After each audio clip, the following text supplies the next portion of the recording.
நான் டாக்டர் கஞ்சன் சிங், பாரத் ஹோமியோபதியில் உங்களை அனைவரையும் வரவேற்கிறேன் மற்றும் நீங்கள் அனைவரும் நலமாகவும் ஆரோக்கியமாகவும் இருப்பீர்கள் என்று நம்புகிறேன். இன்றைய இந்த வீடியோவிலே நான் உங்களுடன் பேச போறேன் பருப்புகள் குறித்து. குறிப்பாக சிறுநீரக செயலிழப்பு, கிட்னி ஃபெயிலியர் உள்ள நோயாளிகள் எந்தெந்த பருப்புகளை எளிதாக சாப்பிடலாம் என்பதை பற்றி. அப்படியெனில் வீடியோவை தொடங்கலாம். கிட்னியின் வேலை என்னவென்றால் அது நமது இரத்தத்தை வடிகட்டுவது மற்றும் நமது இரத்த அழுத்தத்தை பிபி கட்டுப்படுத்துவது. ஆனால் நமது கிட்னியில் ஏதேனும் வகையான காயம் ஏற்பட்டால் அது உயர் இரத்த அழுத்தம் காரணமாக இருக்கலாம், உயர் சர்க்கரை அளவு காரணமாக இருக்கலாம், அல்லது வேறு எந்த காயமும் பிகேபி ஏற்பட்டாலும் அல்லது ஏதேனும் மரபணு குறைபாடு இருந்தாலும் கிட்னி அதன் செயல்பாட்டை மெதுவாக குறைத்து விடுகிறது. இதன் காரணமாக நமது உடலில் சில அறிகுறிகள் காணப்படுகின்றன.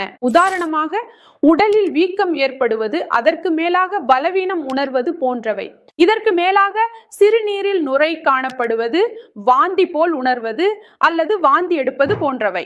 இந்த எல்லா அறிகுறிகளும் காணப்படுகின்றன. இவை எல்லாவற்றையும் எப்படி குறைக்க முடியும்? எந்த பருப்பு வகையை கிட்னி செயலிழப்பு கொண்ட நோயாளி எடுத்துக்கொள்ளலாம்? பருப்பில என்ன இருக்கிறது? அதுல புரோட்டீன் உள்ளது. யாராவது கிட்னி செயலிழப்பு நோயாளி ஆனால் அவர் தன் உணவிலிருந்து பருப்புகளை நிறுத்தி விடுகிறார். புரோட்டீன் எடுத்துக்கொள்வதை முற்றிலும் நிறுத்தி விடுகிறார்.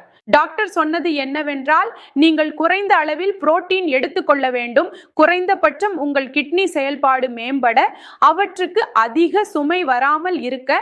ஆனால் பல நோயாளிகள் புரோட்டீன் எடுத்துக்கொள்வதை நிறுத்தி விடுகிறார்கள், பருப்பு வகைகளை எடுத்துக்கொள்வதை நிறுத்தி விடுகிறார்கள். எந்த விதமான புரோட்டீனும் அவர்கள் எடுத்துக்கொள்ளவில்லை. ஆனால் நீங்கள் புரோட்டீன் எடுத்துக்கொள்ளவில்லை என்றால் உங்கள் கால்களில் வீக்கம் ஏற்படுவதை காணலாம். உங்கள் உடலில் மிகவும் பலவீனம் ஏற்பட்டு விட்டது. உங்களுடைய பொட்டாசியம் அதிகமாக உள்ளது, ஆனால் உங்கள் டயாலிசிஸ் நடக்க முடியவில்லை. ஏனெனில் நோயாளிக்கு பலவீனம் மிகவும் அதிகமாக இருப்பதால் அவர் தன் வீட்டில், தன் அறையில், தன் படுக்கை அறையில் கூட 2 அடிகள் நடக்க முடியவில்லை. அப்படிப்பட்ட நிலைமையில நீங்க புரோட்டீன் எடுத்துக்கிறது ரொம்ப அவசியம்.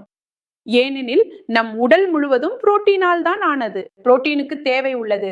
அதனால் நீங்கள் புரோட்டீன் எடுத்துக்கொள்வதை முற்றிலும் நிறுத்திவிட்டால், குறிப்பாக சிறுநீரக நோயாளிகள், அவர்களின் உடலில் மிகவும் அதிகமான பலவீனம் ஏற்பட ஆரம்பிக்கும். கால்களில் வீக்கம் காணப்படுகிறது.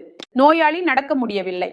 நோயாளி நின்று கொள்ள முடியல என்பதால நீங்க புரோட்டீன் எடுத்துக்கொள்வது மிகவும் அவசியம். அப்படின்னால் எந்த புரோட்டீன்கள் என்பதை பார்த்தால், சில பருப்புகளை நீங்கள் எளிதாக எடுத்துக்கொள்ளலாம். ஏனெனில் இந்த பருப்புகளில் லீன் புரோட்டீன் உள்ளது. இது எளிதாக ஜீரணமாகி உங்கள் சிறுநீரக செயல்பாட்டை பாதிக்கவும் செய்யாது. இது சிறுநீரக செயல்பாட்டை மேம்படுத்துகிறது. சிறுநீரகத்திற்கு அதிகமான அழுத்தம் தருவதில்லை. எந்தெந்த பருப்புகள் என்பதை பார்த்தால், மஞ்சள் மூங்கில் பருப்பு, இதை நீங்கள் எடுத்துக்கொள்ளலாம். மசூர் பருப்பையும் எடுத்துக்கொள்ளலாம். மொத் பருப்பையும் எடுத்துக்கொள்ளலாம். உங்கள் கிரியேட்டினின் 1.4 அல்லது 1.5 இருந்தாலும் நீங்கள் இடையில் சில சமயங்களில் துவரம் பருப்பையும் எடுத்துக்கொள்ளலாம். ஆனால் குறைந்த அளவில் மட்டும். துவரம் பருப்பை நீங்கள் தினசரி அடிப்படையில சாப்பிடக்கூடாது. நீங்க மாதத்துல 1 அல்லது 2 முறை துவரம் பருப்பை எடுத்துக்கொள்ளலாம். நான் இப்போது கூறிய 3 பருப்புகளில் மூங்கில் பருப்பு எளிதாக ஜீரணமாகும். இதுல லீன் புரோட்டீன் உள்ளது. நீங்கள் பார்த்திருப்பீர்கள், யாருக்காவது லூஸ் மோஷன், டைபாய்டு காய்ச்சல், மலேரியா அல்லது ஜாண்டிஸ் வந்தாலும் டாக்டர் அவர்கள் மூங்கில் பருப்பு கிச்சடி சாப்பிட சொல்வார்கள். ஏனெனில் மூங்கில் பருப்பில் புரோட்டீன் உள்ளது, அதுவும் லீன் புரோட்டீன் உள்ளது. இது எளிதாக ஜீரணமாகிவிடும் மற்றும் எவ்வளவு அளவு புரோட்டீன் நம் உடலுக்கு தேவைப்படுகிறதோ அதை இது பூர்த்தி செய்கிறது. அதனால நீங்கள் மூங்கில் பருப்பு சாப்பிடலாம். அதே போல் மசூர் பருப்பு சாப்பிடவும் முடியும். ஏனெனில் மசூர் பருப்பில் இரும்பு அதிகரிக்கும் தன்மை உள்ளது. மேலும் சிறுநீரக நோயாளிகளில் பெரும்பாலும் இரத்தம் குறைவாகவே இருக்கும்.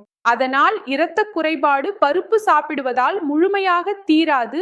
ஆனால் பருப்பு உங்கள் சிறுநீரக செயல்பாட்டை மேம்படுத்த சிறிது ஆதரவு தரும்.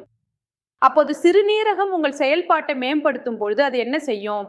எரித்ரோபோயட்டின் என்ற ஹார்மோனை அது மேம்படுத்தும். அதனால் உங்கள் உடலில் இரத்தம் உருவாக ஆரம்பிக்கும். 3வது பருப்பு என்பது மோத் பருப்பு. நீங்கள் மோத் பருப்பையும் உபயோகித்து உங்கள் சிறுநீரக செயல்பாட்டை மேம்படுத்தலாம். இன்றைய வீடியோவில் இவ்வளவுதான். அடுத்த வீடியோவில் மீண்டும் சந்திப்போம். அதுவரை நன்றி.